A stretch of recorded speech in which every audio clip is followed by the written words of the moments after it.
একটু আলু, ওই যে আলু, নতুন আলু, ওটাও একটু বিছিয়ে দিচ্ছি। आलू टमाटो धनिया पाता और दूसरा पत्ता का नाम क्या है सर? पुदीना।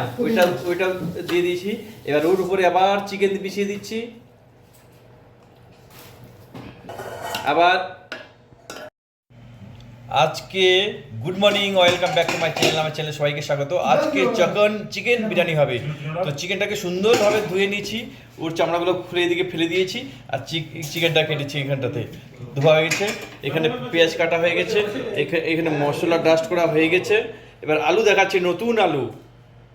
এখানে মটরশুঁটি এখানে জলে ডুবানো হয়েছে, আর চাল রাইসের উপর দেওয়ার জন্য সুন্দর পাতলা করে পেঁয়াজ কাটা হয়েছে। আর এখানে একদম বিরিয়ানি রাইস প্যাকেট 2 প্যাকেট নিয়ে এনেছি, দেখুন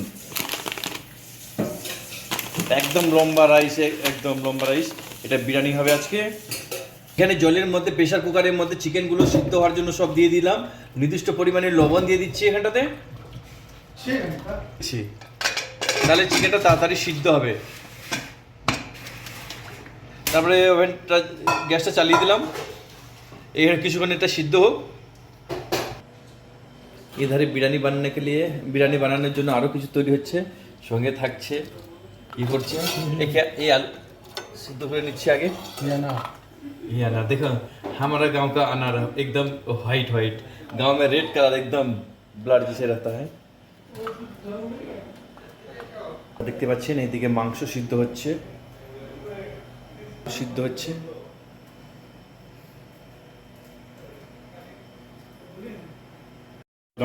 আজকে আলু ফ্রাই করলাম, নতুন আলু, একদম মার্কেট থেকে চকচকা নতুন আলু এনেছি। আলুটা ফ্রাই করার পরে কেমন লাল হয়ে গেছে দেখুন, একদম টমাটোর মতন কালার। উড়ি বাবারি, সেই কালার, আলুটা কালারিং হয়েছে। এবার ওখানটাতে তেলটাতে ভাত হচ্ছে, দেখতে পাচ্ছেন ভাত হয়ে গেছে বিরিয়ানির জন্য। এখানে লেবু দিয়ে দিচ্ছি যেন ভাতগুলো জয়েন্ট না হয়ে যায়। এখানে মটরশুঁটি, রাইস, জিরা মশলা যা আছে সব দিয়ে দিয়েছি, আর এখানে লেবুটা দিচ্ছি যাতে ভাতগুলো জোড়া লেগে যায়, ভাতগুলো সিঙ্গেল থাকে আর খুব সুস্বাদু হয়। চাউল সিদ্ধ হয়ে গেছে, দেখতে পাচ্ছেন চাউলগুলো একদম রেডি, একদম ফটফটা হয়ে গেছে, চাউল জোড়া লাগেনি। আর অন্যদিকে চিকেনটা রেডি করতেছি আমি, দেখতে পাচ্ছেন এখানে উনান জড়িয়ে দিয়েছি, সরষের তেল দিয়ে দিয়েছি, একটু হালকা মতো জিরা দিয়ে দিয়েছি। এবার এখানটাতে পেঁয়াজটা দিয়ে দিব, এবার পেঁয়াজটা দিয়ে দিলাম।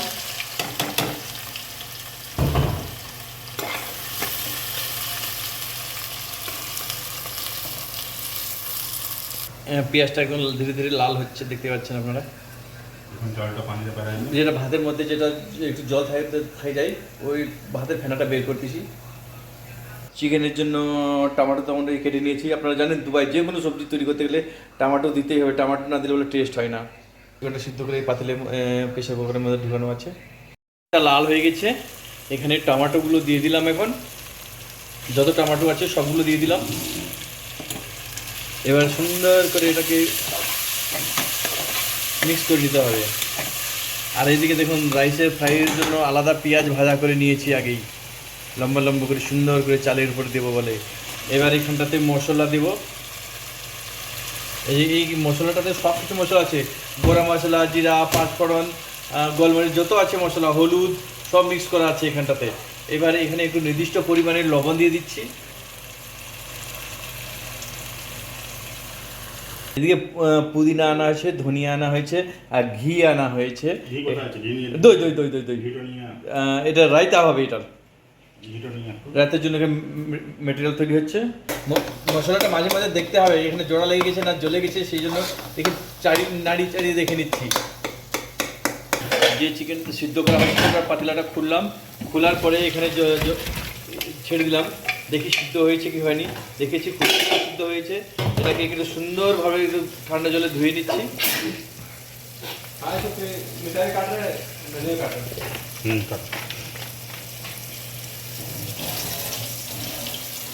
ধোয়া হয়ে গেল ওটা এখন ওই মশলাটা যেটা করেছি সেখানে চিকেনটা ছেড়ে দিলাম।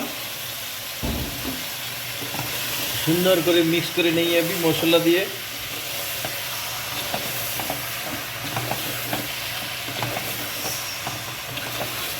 দেখতে পাচ্ছেন এটা মশলা দিয়ে কেমন তৈরি হয়ে গেছে।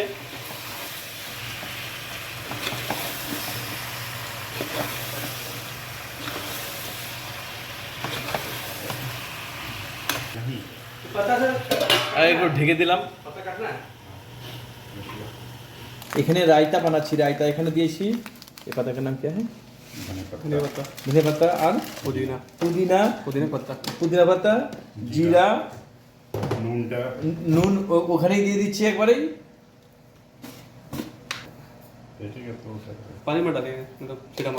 লবণ দিয়ে দিলাম। এবার টারমানি দিয়ে দিয়েছি, দেখতে পাচ্ছেন।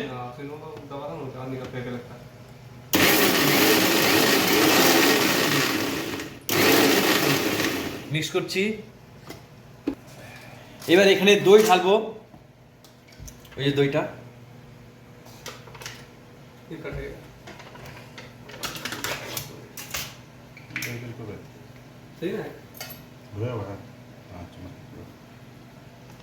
যতটুকু দই লাগবে আমরা অতটুকু দই দিয়ে বের করে নিচ্ছি।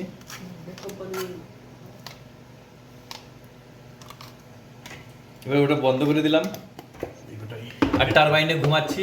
এবারটাই হচ্ছে রিক্সের খেলা, দেখতে পাচ্ছেন।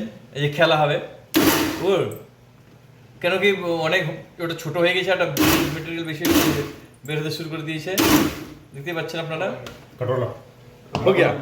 দেখুন রায়তা তৈরি হয়ে গেছে, দেখুন।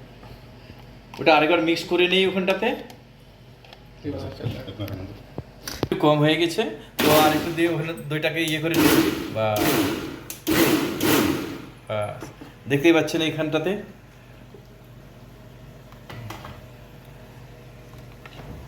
রায়তা তৈরি হয়ে গেল। এটা রায়তা, এটা বিরিয়ানির বাবা, এটা হেভি টেস্টি, হেভি সুস্বাদু।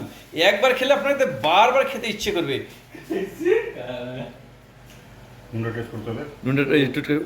কেমন ভালো আছে, একটু নুন কম হয়ে গেছে, হেভি টেস্টি, ভালো আছে খুব। ও রায়তা তৈরি হয়েছে। এটা আমি এর আগে যখন বাড়ি থেকে আসতো তখন খেত না, এখন খুব খাই। দেখো বহুত টেস্টি। বন্ধুরা আজ দেখতে পাচ্ছেন আমার সব কিছু তৈরি হয়ে গেছে। প্রথমে পাতিলের মধ্যে দেশি ঘি, একদম খাঁটি দেশি ঘি মিক্স করে নিলাম। পাতিলাটার মধ্যে চারদিকে লাগিয়ে নিচ্ছি আমি। দেখলেন জমা ঘিটা পাতিলের মধ্যে ছেড়ে দিয়েছি, গলে গেছে, কারণ কি পাতিলাটা গরম করে নিয়েছি। এবার ওখানে চিকেনটা ঢেলে দিচ্ছি। চিকেনটা পাতিলের মধ্যে দিয়ে দিই, আগে দিলাম অর্ধেক চিকেন দিলাম মাঝখানে, তার উপরে ধীরে ধীরে রাইসটা দিয়ে দিই।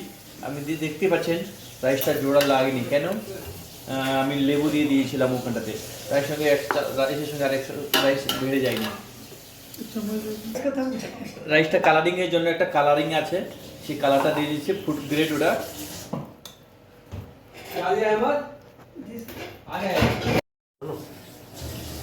আবার রাইসটা উপরে দিয়ে দিচ্ছি, আবার চাল দিচ্ছি উপরটাতে, আবার ফুড গ্রেড কালারিং দিচ্ছি, পেঁয়াজ ফ্রাই করেছিলাম ওটা দিচ্ছি, পুদিনা পাতা ধনিয়া পাতা দিচ্ছি, নতুন আলু একদম কটকচা মার্কেট থেকে ওইটা এবার দিচ্ছি। এবার টমেটো দিচ্ছি, আবার এর উপরে আবার চিকেন দিচ্ছি, সব চিকেনগুলো এখানে দিয়ে দিলাম। এরপরে আবার নতুন রাইস দিচ্ছি,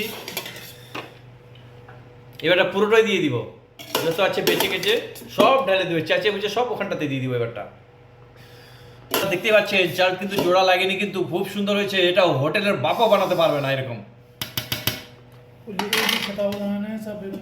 ফাইনালি আমার সবকিছু দেওয়া হয়ে গেছে, বিরিয়ানি তৈরি হয়ে গেল। তো এবার এখানে ঢেলে দিই, এই যে ফুড গ্রেড কালারটা একটু ঢেলে দিই, যেহেতু রাইসটা একটু কালারিং হয়। আপনারা দেখতেই পাচ্ছেন হোটেলের মধ্যে কালারিং হয়, তো আমরা ফুড গ্রেড কালারটা ঢেলে দিলাম। এবার টমেটোগুলো সুন্দর করে ভিজে দিলাম, পুদিনা ধনিয়া পাতা উপরে দিয়ে দিচ্ছি, আর নতুন নতুন আলু, একদম খাঁটি দেশি আলু, ওটা তেলের মধ্যে ফ্রাই করে দিয়েছিলাম। দেখে আলুগুলো দিচ্ছি, কালারিং হয়ে গেছে। কেন কি আলুগুলো কালারিং হয়েছে কেন, ওই যে ফুড গ্রেড দিয়েছিলাম একটু কালার, তাই একটু নির্দিষ্ট পরিমাণে হালকা করে দেশি একদম খাঁটি ঘি ইন্ডিয়া থেকে আনা হয়েছিল, ওটা দিয়ে দিচ্ছি একটু।